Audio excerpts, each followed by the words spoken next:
This isn't exactly horror, but it is a true story of something I experienced when I was younger. My passenger. "Was there anyone else in the car with you?" the voice said from somewhere off to the left of me. "What?" I asked, slowly coming back to my senses. "Did you have anyone else riding with you?" the voice asked as my eyes began to focus on my surroundings. Yes," I replied, suddenly growing aware of what had happened. "A passenger." I was still dazed from the apparent accident I had been in. I was just standing in the middle of a field when the cops rolled up, but I couldn't recall what had occurred. "Are you sure you had a passenger?" the voice asked again. Finally, more of my senses returned, and I turned to see two police officers in the field with me. One of the two was over by my crumpled car, while the other was shining a flashlight in my direction. The officer who was investigating my vehicle shook his head at the one closest to me.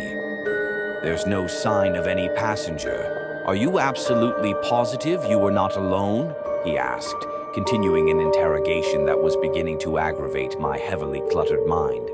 "Yes," I said loudly.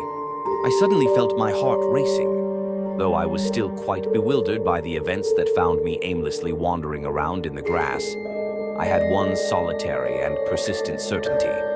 There had most definitely been someone else in the car with me. I suddenly became erratic in my actions as I ran to the car that sat on all four wheels next to the massive, thick tree that stood alone in the open field. I was sure that the cops had somehow completely overlooked the man I knew to be sitting in the passenger seat. "Calm down, kid," the officer who stood at the vehicle said.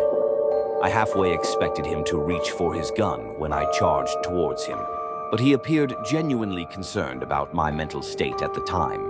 As I made my way to look through the windshield, I expected to see the hitchhiker still sitting in the seat. This would prove a much more difficult task than I had realized, as the roof appeared to be resting in the passenger seat. "Hey, he was in there," I exclaimed as I darted my eyes between the cops, who both wore a similarly confused expression.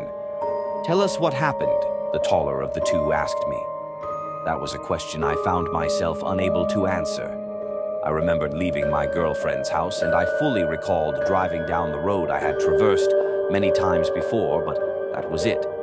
Somehow I could describe the man who I knew had rode shotgun, but I had no recollection of picking him up.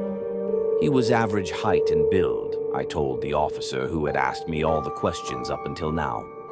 He had thick, shaggy, dark hair and a bushy beard.